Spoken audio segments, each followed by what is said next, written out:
Deepak said something that was just mind-blowing. He says, technology can be beautiful and technology can be diabolical, just like people.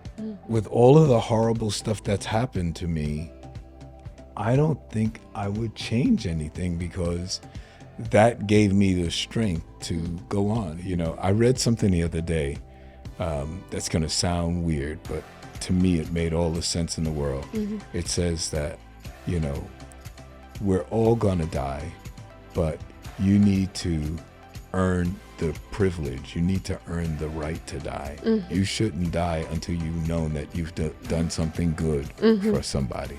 And I love the fact that I can call upon you to help people that I know could use your help and guidance. And that is a real gift because, you know, life is tough and, you know, we need, you know, I don't want to sound corny because I'm not a corny person, but sometimes we do need that spirit guide to help us walk through fire. Don't we normally have more lights?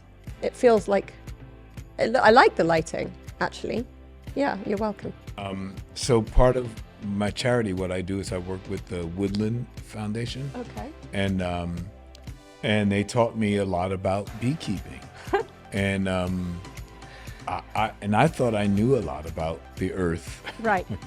When they told me that honeybees pollinate 82% of everything on this earth. Wow. 82%. Even to this day, I cannot believe that Chinese men still believe that rhino tusk will give them erections. It's like, dudes, if you want an erection, there's like a ton of medication Wait. to do that shit. Chinese men. I didn't know this. Chinese men. That's like a folklore. It's thousands of years old. There was a plastic surgeon who was dating a friend of mine for years in Beverly Hills, and we went to a party at his house, and I walked into his house and there were just dead animals everywhere. Oh, wow. And really? he said, I only eat the meat of endangered species. Oh, come the And fuck I was like, off. I felt sick. Hi, my name's Anouska de Georgiou, and welcome to the Empowered Exchange podcast. Today on the Empowered Exchange podcast, my guest is legendary music producer, performer, Nile Rogers. Nile, hi. Hey, Hi, how are honey. you? Thank you so much for being here. My pleasure. I feel bad that you were waiting for me, but No, it's... but I feel very flattered, and I'm really happy to see you. Same here. And you look better than you did when I first met you. Oh, please. Which is now, let me see. So I'm 22 years sober, and I met you with about 6 months sober, I think. Wow. So it's been about just over 21 years that we've known each other. Wow. I'm 32 years sober, or at least I will be in a few weeks. Yeah. What's your date? Well, so it's funny. I always say Madonna's birthday, but it's actually the day of Madonna's 38th birthday party. Okay. So it's August 15th. Right. Okay. Good. We'll have to As mark opposed it. to August 16th. Mark it in the calendar. I wanted to kind of qualify. I was thinking this morning when I knew that you were coming in, I wanted to I was going over in my head how we met, when we first met, and going over, like, smiling while I was remembering it, because I'd just gotten sober, and I always had this, this thing where when I got sober, I kind of felt this energy that things were going to work out, things were going to be better. And I felt this huge sort of anticipation. And I remember my friend Meredith Ostrom, who was dating Nick from Duran Duran at the time. She invited me to come to, you were playing with Duran Duran and Wycliffe Jean. Wow. Right? Yeah. In London somewhere. In Soho, I feel like. And I remember, going along with her, and I didn't really know where we were going. We were just going out, And I remember, I'd known like Simon, and I knew Simon a little bit from sort of a group of friends. Just social stuff. Yeah. But I remember, so it was kind of like, I was in that crowd. And then I remember seeing you came on stage, and I was like, wow. And I sort of felt like I felt your presence go through me, you know, Wow. as a performer, and just like an energy about you. And then, you know, we got to talking, and I was so glad to know you, and glad to know that you were sober too. Right. And that was kind of like a sign for me, because I'd just gotten sober, and this idea had been given to me that if you were sober, you couldn't be like successful in music or perform in music. You had to be like fucked up, you know? So you want to hear the funniest thing is the first time that I performed sober, I was terrified because once I had made my first hit record, I always was high after that, right? So because I was a natural introvert, I was really afraid of people. So thank God my first jobs with Sesame Street, I played in the pit, so you never saw me. Then my second job was at the Apollo Theater in the house band. Who cared? No one, no one singled me out. But then when I wrote my first hit, which was Dance, Dance, Dance, and Everybody Dance, we wound up playing in front of 70,000 people. Wow. That first concert, I was terrified. I was shaking like a leaf. And my guitar tech said, "Hey, boss man, take this." And he gave me a styrofoam cup of Heineken. Wow. And I just downed it. How old were you? 25, 26, right. Something like that. And I just downed it. Yeah. And this warm glow just came from my head all the way down to my toes. And I screamed out, "Oh, Glenn." And they screamed back, "Chic." And we went, "Oh, freak out." That's amazing. And the crowd was with us. So, and from that moment on, I told him, I said, always have one of those waiting for me before I go on stage. By the end of that first tour, the entire drum riser was covered with Heineken, bottles of Heineken in styrofoam cups. So it looked like we had decorated the drum riser with these white cups for some ornamental reason. But in fact, it was only to get me smashed. Yeah, the difference between your experience of that and everybody else's, or most people's, is, most people are just becoming an alcoholic behind their couch screaming Oakland, and no one's screaming back. That's the problem. We're not all having that experience. But I guess there are benefits and downsides to being a celebrity and going through alcoholism, addiction, and also trying to get sober. For me, it was really just a part of my life, because I started getting high at 11 years old. I was living actually here in Los Angeles. I was raised bicoastally, and when I was doing one of the stints with my grandmothers, I started sniffing glue, and that was like amazing to me, because I could be social, I could become the person that I wasn't naturally, and from sniffing glue, it turned into drinking very, very cheap wine, and then LSD. I ran into some hippies, or as they called themselves, man, they called themselves freaks, man. So like, I said, "You mean freaks? Like, we accepted one of us, Goonie got one." They started laughing, and they said, "Hey man, you guys want to take a trip?" And we had no idea what LSD was. We thought they just meant joyriding. So we said, "Sure, we'd love to take a trip." And they took us up into the Hollywood Hills, and we went to this house that was made out of all glass. And we lived in the hood. I mean, I was living on Exposition and Western, and but now they take us up to this fancy house in the hills, and we took acid, but we didn't know we were taking acid. You won't believe this, Anouska. I found out how I took acid only a few months ago, the first time. No kidding. Really? I had no idea, because after I tell my LSD experience, everybody always says, well, how did you take it? How did you take it? And I go, I have no idea how I took it, because one, I didn't know I was taking it. And I certainly didn't know how I took it. Well, come to find out after watching a movie about the Grateful Dead, who I realized that one of the people from the Dead was at that party. And this is doing a lot of research, right? This is like talking to this person and that person, this person and that person. They said that they spiked, every party they went to, they spiked the punch. And I went, bing, light bulb went off over my head. And Wow. they spiked the punch. Yeah. And that's how I got high. Wow. That's crazy. That's so crazy.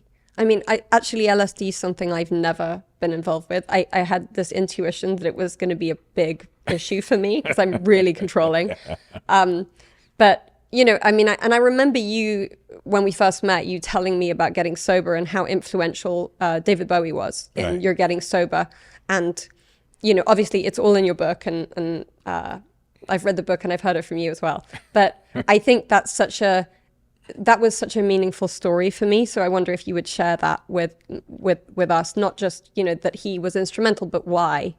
Well, so the one thing I have and have always had is an insane work ethic. I work so hard.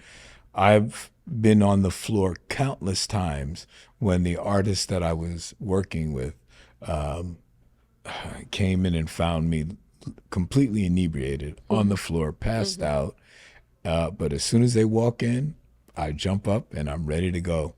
In my entire career, which is, I mean, I'm 72 years old now. I've been making records since I was 20, making records 50 years. I've only missed 3 sessions in my entire life. I mean, so that shows you. I used to stay up all night and get lit, and no matter how bad of a hangover I had, I still could make hit records. I still could write great melodies. I could still orchestrate. I could write top lines and lyrics, and that part of my life was just second nature. So anyway, getting back to how it figured into my situation with David. So the first night I met David Bowie, we were going to this brand new after hours club. And I walked in, I was with Billy Idol and a couple of other people, and it was my normal hangout buddies in those days. And Billy and myself, I don't remember who spotted David first, but whoever spotted him first said, "Oh man, that's David Bowie." That's how the English would say it, David Bowie. And I said, "Wow, that's cool." And so I went right over and I started talking to him. And what was really interesting is that I knew that he lived in the same building as my buddies that I grew up with. He lived with the Young Americans, with Luther Vandross and all those guys. So I said, "Hey, man, you know, David, you know, I think you're really cool, blah, blah, blah, and you live in the same building as Luther." And one thing led to the next, and we started talking about jazz. And during the course of these intensive jazz conversations, we kept trying to one-up each other, you know. "Oh, yeah, well, I just bought the new blah, blah, blah. Yeah, well, have you bought 17 West reissue by Eric Dolphy?" You know, "Oh, of course," but, you know, that kind of stuff. Guy stuff. Yeah, right. I noticed on his shin, he had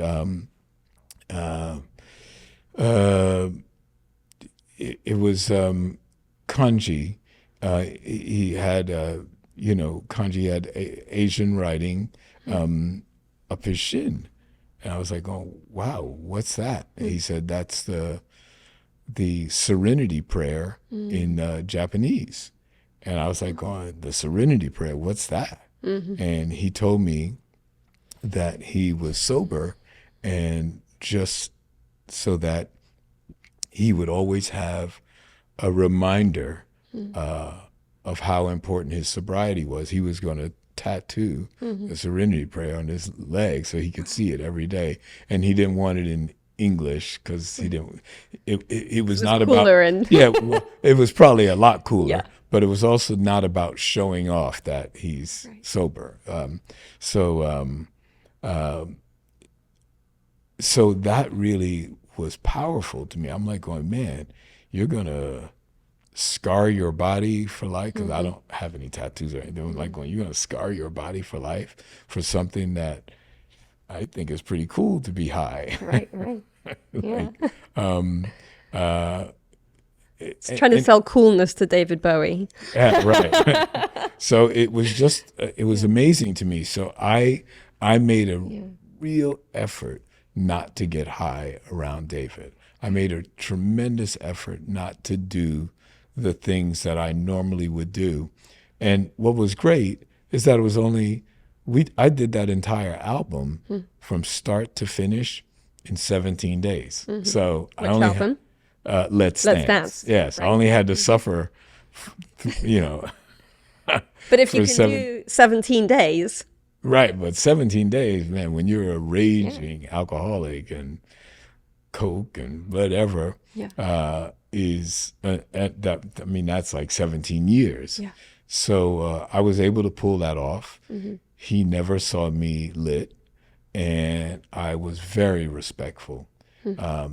Also, the thing that was important is that at that time, I hadn't had a hit record for at least 4 albums, which for me was incredible because every one of my first records was either gold, platinum, or multiple platinum. I didn't have one flop until the summer of '79 when they had the whole disco sucks thing. You know, like, disco sucks. I was like, have you ever listened to a Chic album?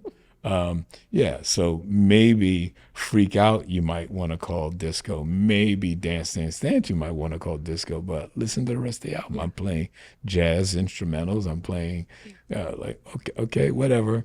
But anyway, the only thing that saved me was the fact that we had done Diana Ross. And so we got a huge hit. I did Diana Ross's biggest album of her life. I'm coming out with Upside Down, all that stuff. You know, but Chic, my band, even though everything we did, boom, was a hit. You know, Sister Sledge, We Are Family, Norma Jean, you know, Having a Party, Just Can't Wait Till Saturday, Dance Dance Dance, Freak Out, just bang, bang. We didn't have any flops at all. Yeah. So by the time I met David, we were basically rescuing each other because most people don't know that the iconic David Bowie had been dropped from his label. I didn't know that. I didn't know that. Most people don't know that because you can't imagine a record label dropping him. Yeah, hindsight's 2020, I guess, Yeah. right? For that label, I bet whoever made that decision, it's really Well, they thought that, you know, like I liked Scary Monsters. I thought it was a pretty cool album, but it just didn't sell. Yeah. And record companies are in the business of making money. And so I guess he fulfilled every one of his album deals with that particular label. And they said, well, we're not going to renew your contract because then they'd have to give him a big advance and what have you. And he hadn't recouped. So they dropped him. And he was making this record on his own. He was paying for it himself. So I was absolutely not going to let him down. I was not going to miss days and, you know, and pray to the porcelain God. Oh, God, I'll never drink again. I'm definitely not going to do that to David, especially an artist that I respect. And he was paying for the record himself. right. You know, we got through it, wound up being the biggest record of David's life. And one of my biggest records. Thank God I've had a lot of really big ones. But I didn't know that would be now the thing that would jumpstart my career again. So, yeah, I had Diana Ross in 1980, but I didn't get to David until 82.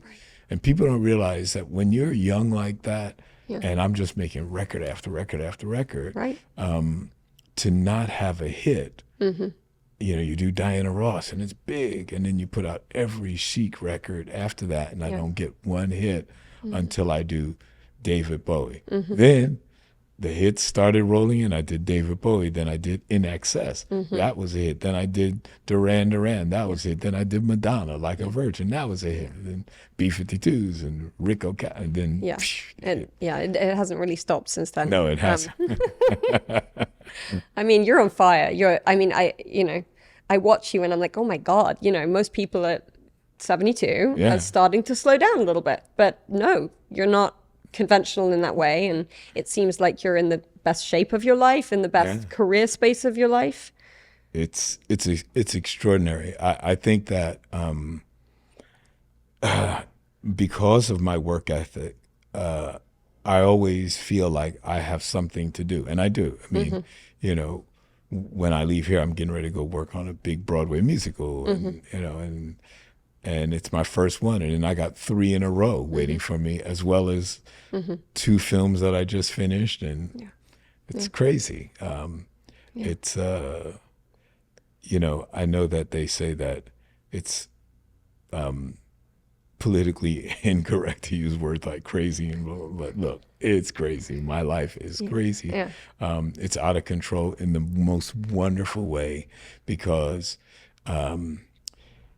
it's something that I volunteered for. As you know, in the program, we say, hey, no victims, only volunteers. Yep. I volunteered for this. Oh, I very much witnessed you volunteering, when you claim again. you're going to take vacations, and then I secretly challenge you on that. And then you're like, oh no, actually, the vacation got changed or canceled. But it is something that I think, I've seen you work and work and work. And I think it's just who you are. It's so woven into your character at this point, that you are your work, and that's a wonderful thing, because your work helps so many people, and through that you've been able to start the We Are Family Foundation, do so much work in whether it's conservation or through your charity. So it's the world that we're living in now is so completely different from the world that I believed we would be living in. I thought that by the year 2000, that we'd be living in a much more utopian, loving, open society. And I'm absolutely shocked, because even though I travel all around the world, I see that this sort of, when they say populism, that seems like a nice, kind word for it. But I see this, just this. I mean, I think there's a disconnection and sort of a lack of self-awareness and selfishness that seems to be happening. I think it's sort of worse than that. I think that,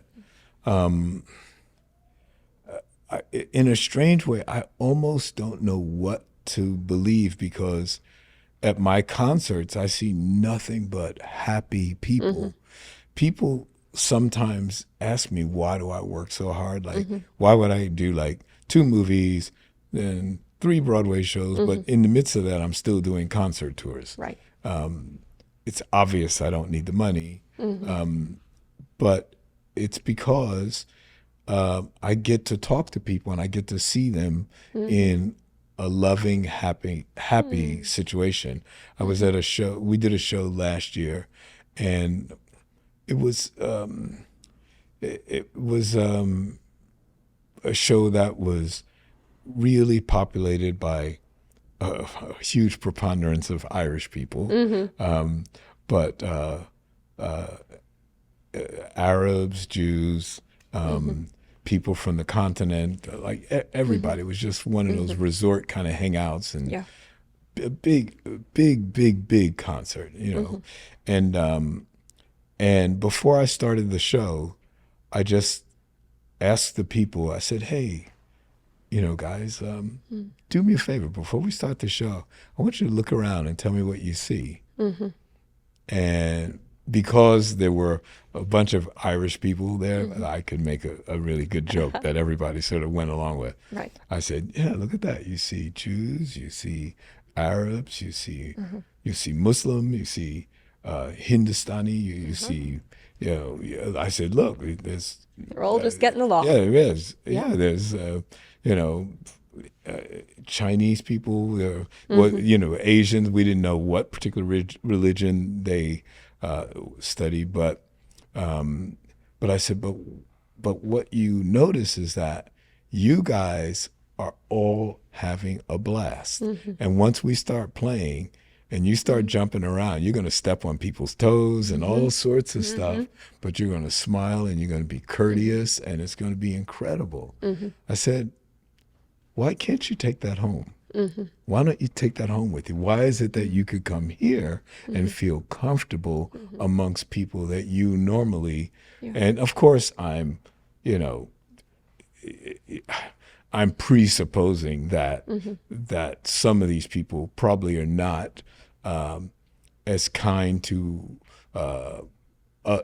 people that they feel that they're don't have much in common with when they go home. So obviously, I'm making an assumption that I rarely do that.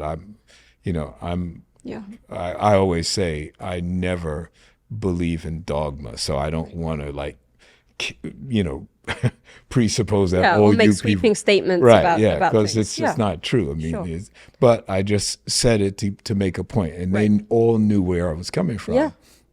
And I said, just think of how amazing it would be if all of you took that home. And, we had, 20,000 people.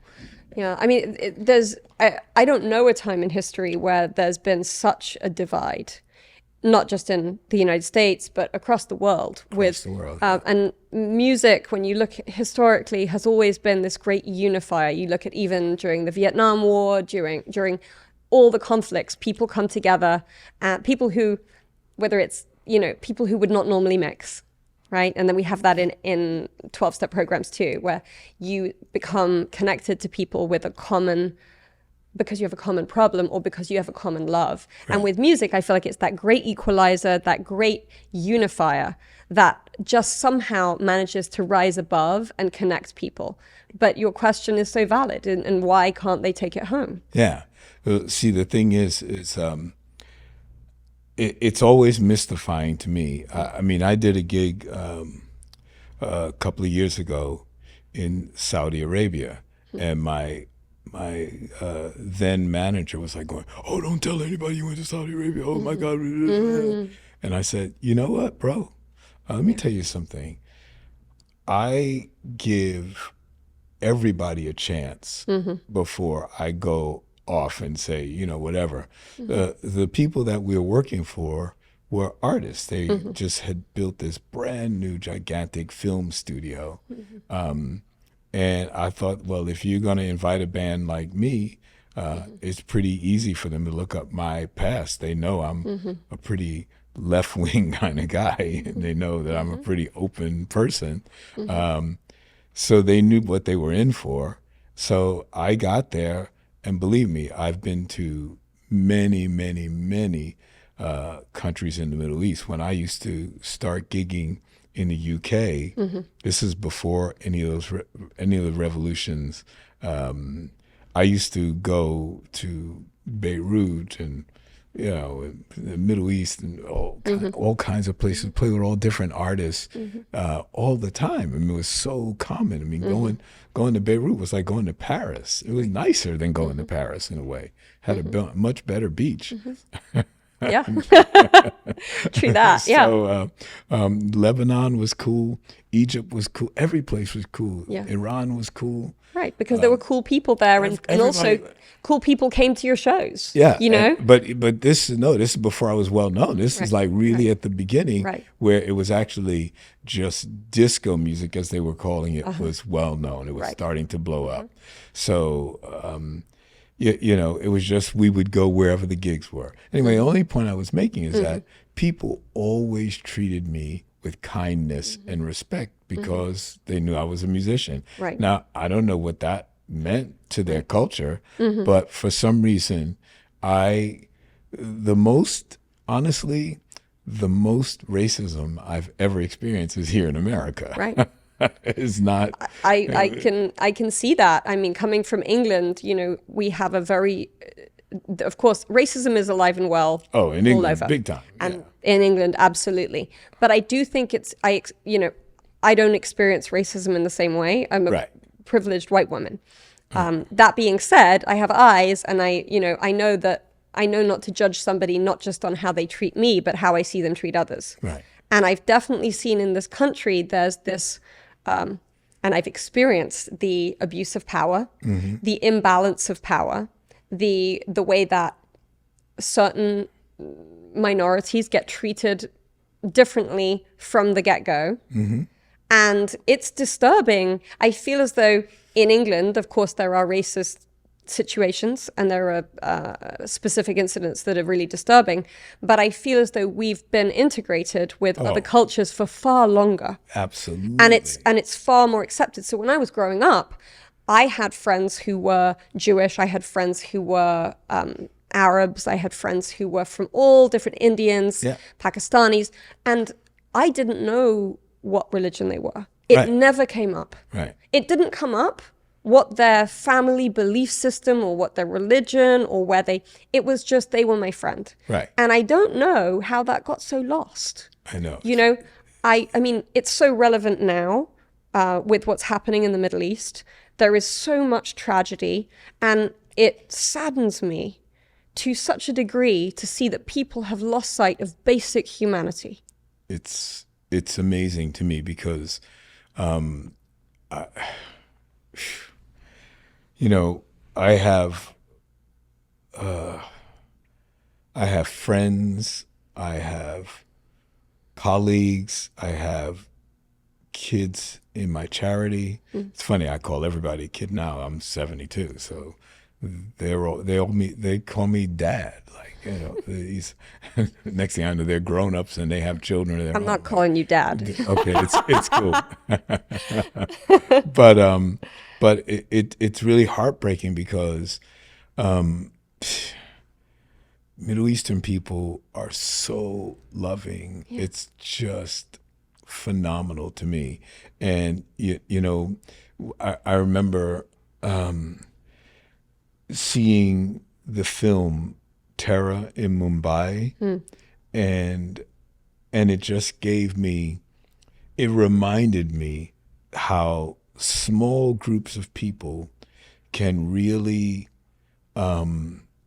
affect the way an entire culture feels. Like I mean, watching these children commit murder, and even the children started to question this guy who I guess they were calling him uncle. And then I just sort of put two and two together. I realized that, they were kids that were sold by their parents because, you know, that's a fairly common practice. And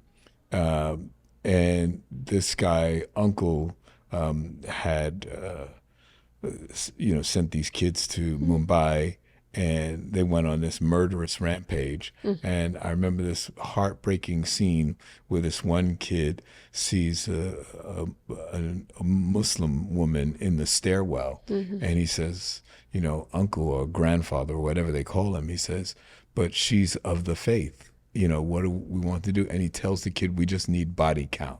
We just need a body count. And he tells the kid to kill her. And he's like, what do you mean? And the kid is questioning him. And it was just the saddest thing. You know, my charity has rescued so many boy soldiers, as we call them. It's just unbelievable because these children, they don't have any way of understanding life and death in a real well, they've been brainwashed. Yeah, or, you know? but it almost, they don't have context they almost for that. It can be almost like a game to them. They could almost be like a reward system. You know, hey, if you go out and kill your parents, we'll buy give you an Xbox. Yeah, exactly. Whatever it is. Yeah, sneakers.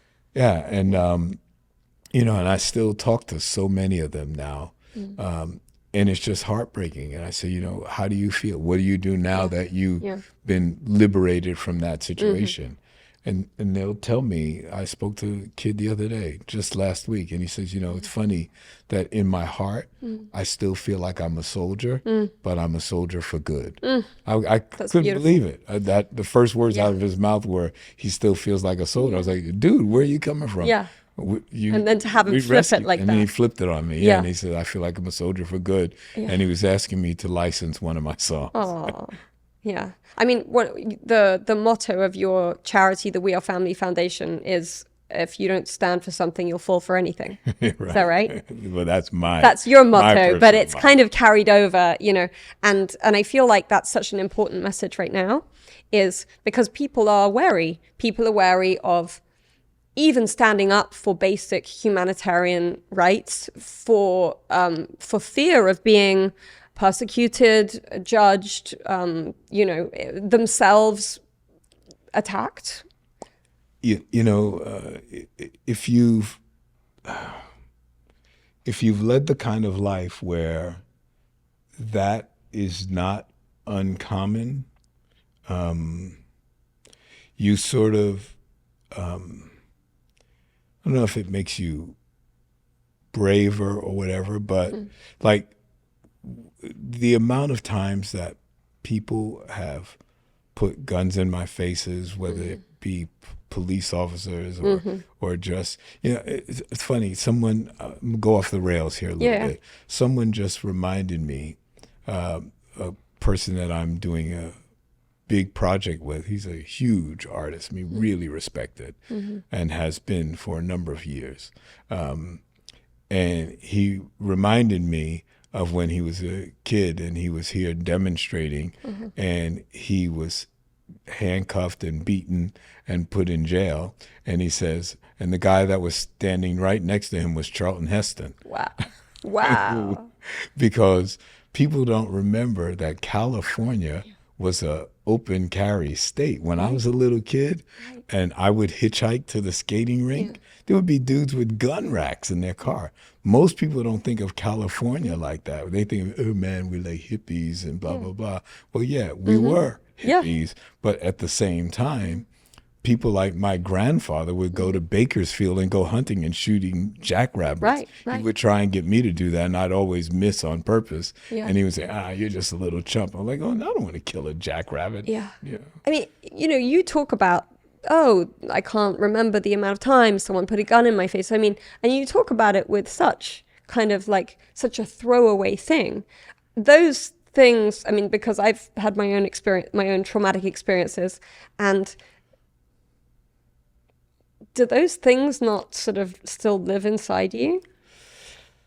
I guess what it is that that people are capable of really horrific things. Like I had lunch one afternoon with Deepak Chopra. I had actually lunch many afternoons, but one particular afternoon, he said something to me that was incredibly profound, and I never thought about it this way before, but I've certainly thought about it since.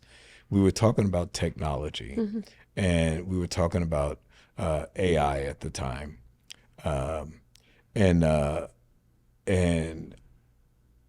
I'm always very open-minded about technology and art and things like that, because I believe that people are inherently good.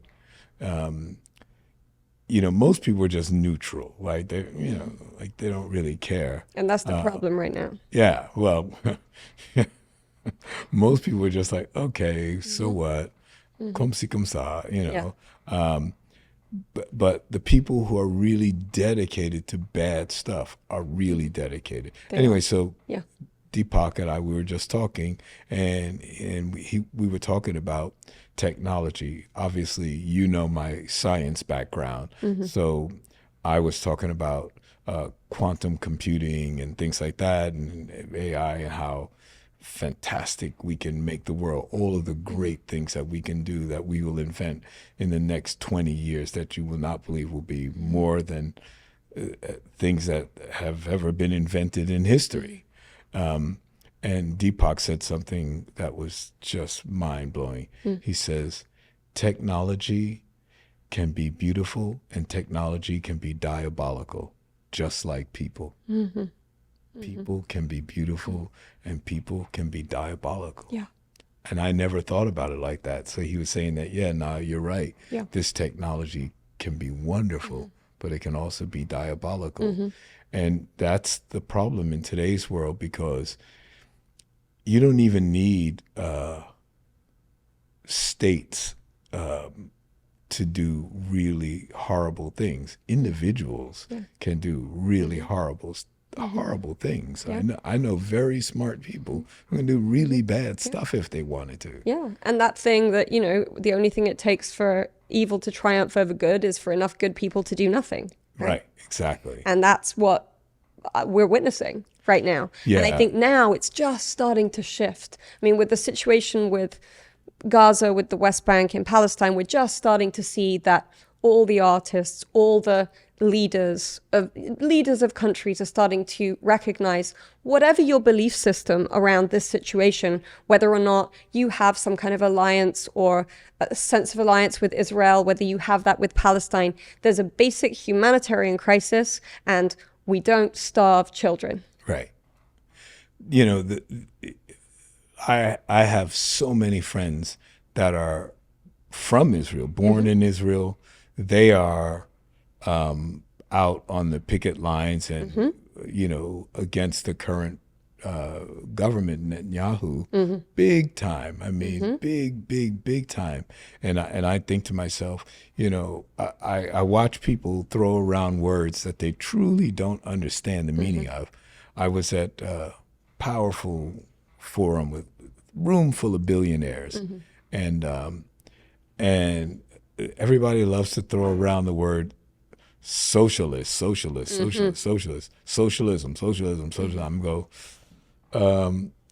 And I said to this room full of very smart people, I said, hey, you guys want to see a really great example of socialism? Why don't you take a look at Europe, the nighttime sky of Europe, and look at the country of Belgium. I said, you're going to see that it's bright. It looks like Vegas, and it's because they have a socialistic policy. There's a difference between socialistic and socialism. Right. America, when I was a kid, had socialistic policies, which is the reason why a kid like me could learn to read music at a really young age, because the government took care of us, the school, like the education system in America was phenomenal. Yeah. Even though we were really poor, I learned the same thing that the rich kids learn. And I was highly competitive. I could write symphonies at a very young age. And it was because of all these remedial socialistic programs, not socialism, which is a political construct. Right. That's not what we're talking about. So when you look at the country of Belgium, I guess they figured, well, a lot of drunk people are walking around at night. Right. So if you have a house and you are this far from the curb, it is your responsibility to put up a street light. Right. So that's why Belgium, when you look at it at night, it's so brightly lit, is because they force people to put up street lights so that you don't hit drunken people at night. And you know what? And that is the embodiment of sort of everything that is wrong with how we're doing it now, which is you as an individual are responsible for yourself, but also responsible for others around you. Yes. So that sort of just that one symbol of what they do in Belgium, that you put up a street light because it's not just you. You have to take care of your little area and what's around it, right? We go to AA meetings and it's like, clean up your station. Right. Make amends. Right. Make things right in your own past. That's exactly right. And that's what we need to bring back. I mean, when I came to this country 21 years ago, I couldn't wait to be here. Still, even 20 years ago, this was the most phenomenal place to be. It was the land that dreams were made of. Yes. It was the place that you could be anything you wanted to be, no matter where you came from. True. No matter who your parents were, no matter what religion you were, no matter what your belief system was, this was the place. And that's why so many people want to come here. Of course. I always say that I believe that we'll see a shift in this country when enough people who believe in what I now have to call the mythology of America. It's the mythology. When we were kids, we were taught the mythology. Oh, George Washington chopped down the cherry tree and all that kind of stuff. When I talk to people now, I am amazed at how little they know, factual history they know.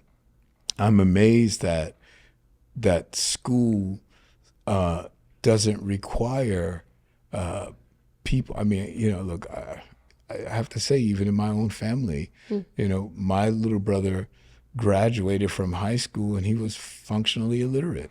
Right. And I was like, how do you graduate? When I was going to school, if I couldn't do what I was supposed to do, they'd leave me back a grade. And then, of course, I'd be overzealous and do so well that then they'd skip me a grade. You could actually go ahead because you were overly qualified. Yeah, and you were incentivized as well to do well and incentivized at the same time you were supported. Yes, absolutely. The reward system was, look, there's no perfect system. I mean, because it's funny, when you talk about, when I hear people who are not very well educated talk about political constructs that they don't really understand anything. They didn't study it. The benefit of being my age, because of hippieism and all that kind of stuff. When I would walk down the street, everybody would try and get me to do what they wanted, what they were into. You couldn't walk down a street in Greenwich Village without somebody saying, "Oh, you want to come over to Sri so and so's house and read the Bhagavad Gita, or do you want to know Nichiren Shoshu Buddhism, Shoshu Ho Nyose Ho Nyose Rigi Nyose, all that. I mean, every place you went, oh, you want to join Scientology? Oh, you want to do this? Yeah. So I would have this choice of, even if it's just interest, and you decide, well, I'm not into this, but the fact is that there were so many things open to you. Now what it seems like is like the government feels like it's the antithesis of wanting us to be open-minded and free thinkers. Like, to me, the best thing that I've ever gotten was this plethora of knowledge, so you could have decisions that fit your personality, right? Like, as a human being, I was socialized to care about people. So I was able to do things that basically was a reflection of who I was. So I was able to do things for other people because that's how my parents raised me. And it wasn't like it was a big deal to help people. It was just normal. It was cool. It's expected. It was just. It is kind of the expected thing. I mean, I feel like there's this thing now where if you're behaving in a way where you're kind to others, some kind of, like, first of all, if I was taught when I came into AA that if doing service is you do something for someone else when it's not convenient for you and you don't tell anyone about it. So we live in the land and in the time of documenting good deeds, so that it then becomes the opposite of altruism. It then becomes self-interest and self-aggrandizing. And I think also not just because of the governments that are in power, but also because we live in a time where you're not offered different options of what to believe. You type in to the internet the narrative that is already your belief system. Right. You are then fed back through the algorithm evidence to support the narrative that you already believe in. Right. So you don't get any other viewpoint. Right. You don't get a balanced view. How can you make decisions in that way? Well, it was interesting, when every now and then I post stuff because I'm a musician, I'm on the road. I thank the people that, paid money and actually in today's world, it's not even the money that you really are, that people are giving you, it's their time. They're giving you their time, which has now become the commodity that's actually more valuable. I mean, like, because music, they don't have to buy music anymore. They can just Yeah. join any one of the services, and so what you're now doing is hoping that you buy their interest, their time, so that they can listen to your art. And so I always, after a show, no matter how exhausted I am, I put up some kind of post and I thank people, even though I'm beat. I'm like, so every now and then I'll get the person who just feels like they have to be a contrarian just because, they probably were having a blast and this and that, but they got to say some negative thing just because they want to be the individual that stands out, or they might in fact believe it. And hey, I believe in free speech, say it, let me hear it. So I'll engage with the person and we'll have what I think is a really nice conversation, because I'm never rude to anyone, no matter what they say to me. I'm never, ever, ever rude.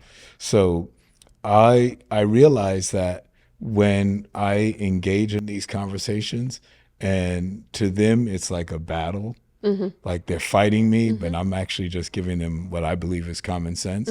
I've seen that they'll wind up pulling it down. So I've learned now, I'm going to give away my secret. I've learned now that when people write weird stuff, I take that weird thing and then I repost it and say, and then I answer them with my post, instead of giving them instead of like going on and on with them and then them just dropping it, because at least if they could see us going back and forth, a person can learn that you don't have to agree with me to have civil conversation.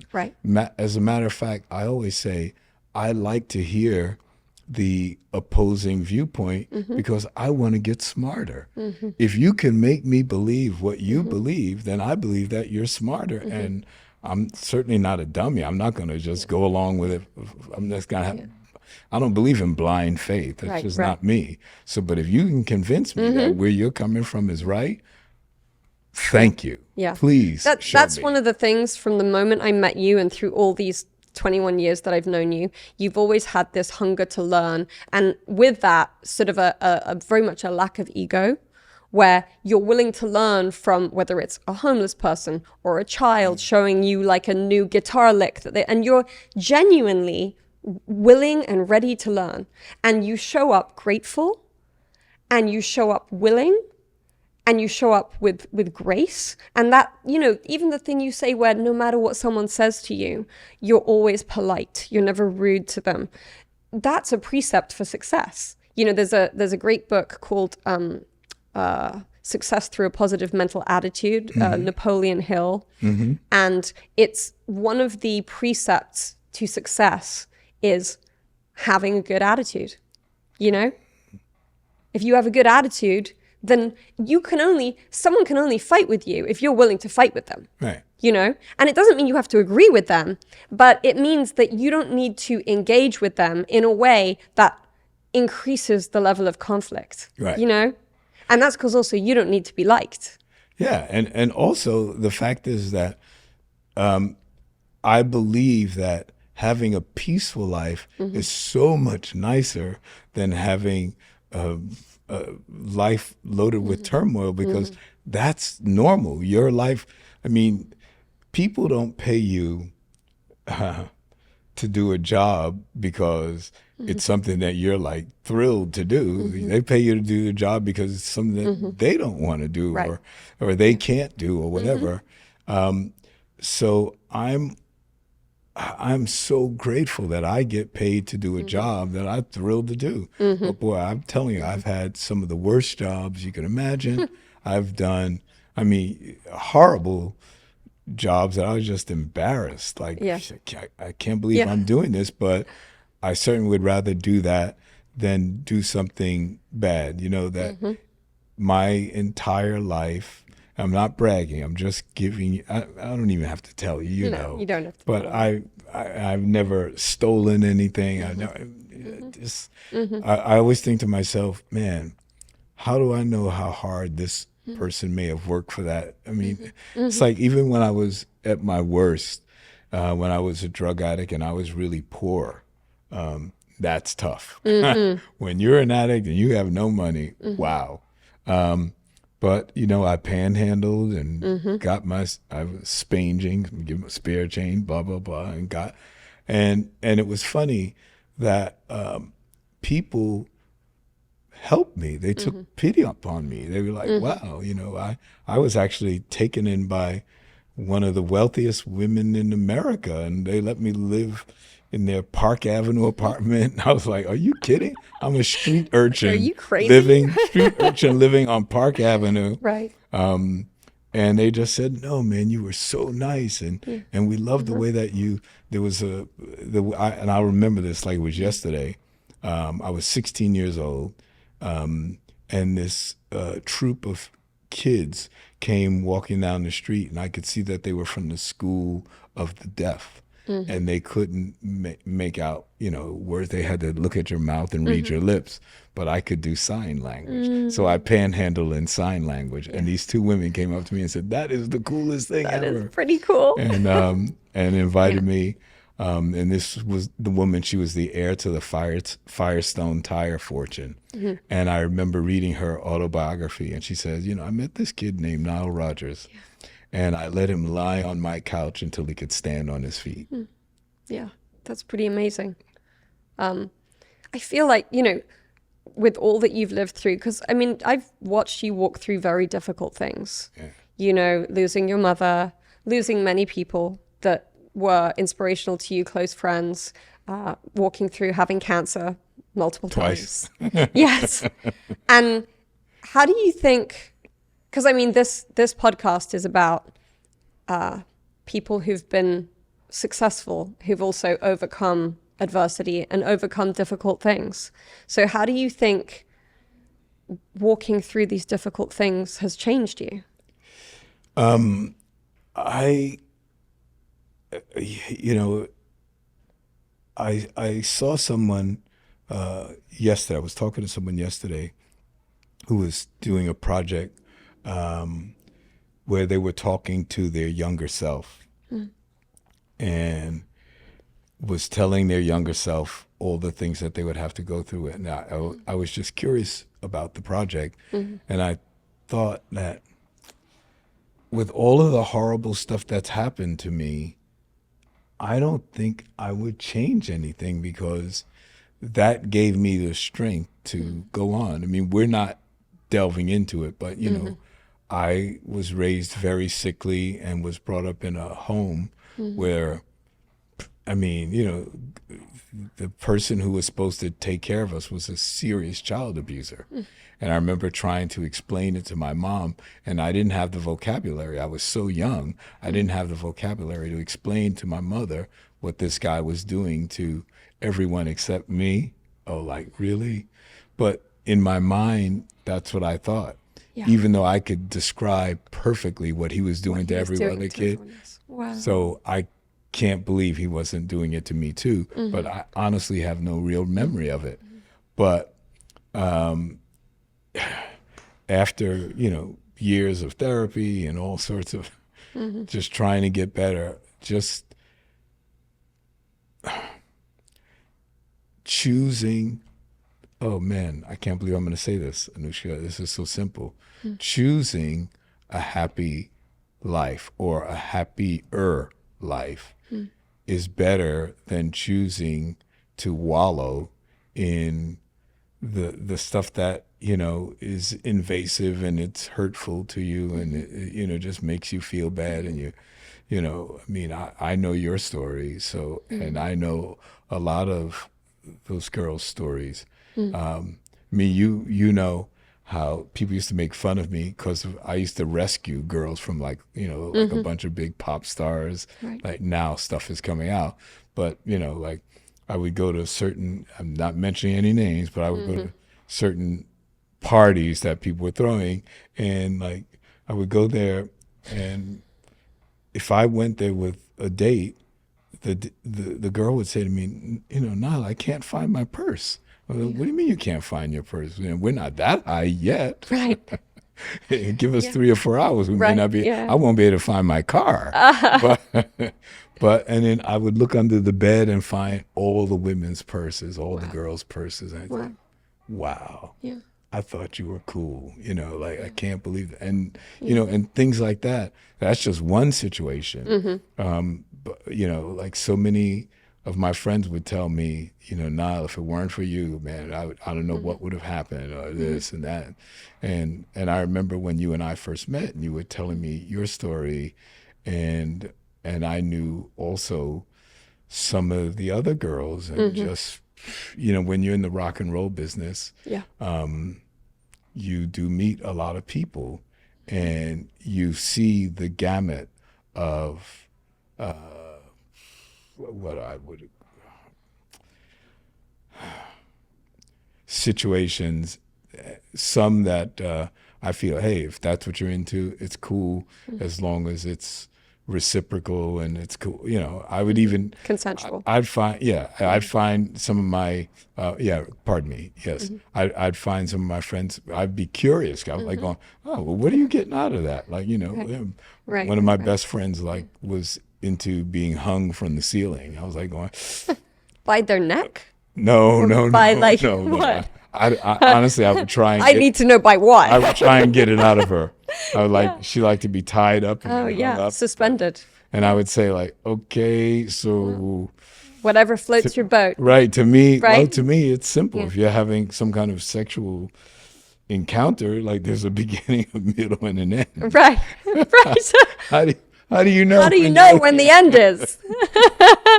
You're That's still hanging hilarious. up on the ceiling. That's hilarious. Yeah. but- so what would you have said to your younger self? Oh, I would have said, Niall, the road to happiness is definitely not a straight line. There's twists and turns and curves, and many doors that you're going to open, and you are going to be shocked at what's on the other side. But keep going, walk through the door, because eventually it's going to be okay. And, right now I'm going to see a couple of friends that are in really bad shape, and my little brother in very, very bad shape. I would have never believed it in a million years. And it's just, it breaks my heart, but I just do the best I can, try and help. Matter of fact, when I was waiting for you to come up, I was writing a note to an incredibly gifted musician, like one of the greatest people I know, and trying to give him a little bit of strength, just because I had been there. Like I was like saying, man, I've walked in your shoes. I know what you're going through right now. And when I was going through cancer, my first bout at least, I was terrified. I cried, but I was actually writing my memoir, and I was like, after I got finished with the crying, I went to my publishers and went, guess what? I get to write the greatest ending in the world. They were like, what now? What? I said, I get to write about my own death. They were like, next thing I know, the whole office was crying. I'm like, oh, no, I've done the crying. I've done the crying. Right. Wouldn't that be a brilliant book? I was like, I was like, okay, I get it.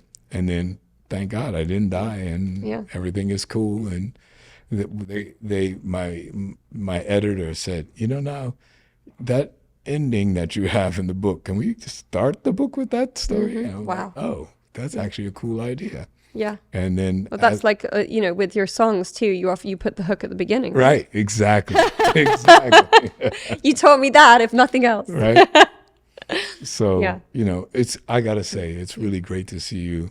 I don't get a chance, people think I'm like the worst friend in the world because I don't get a chance to see people that I really care about as often as I like, just because I'm such a workaholic. It's insane. I just go head over heels,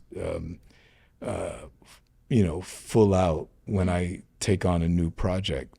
And now I'm working on a couple of new projects that are all encompassing, and I just, have to get it done. And I really want it to be great. And it always is. Well, no, it's not always. No, it always is, because you always participate in a way where you show up and you do your best. And so whatever the outcome is, it's always good.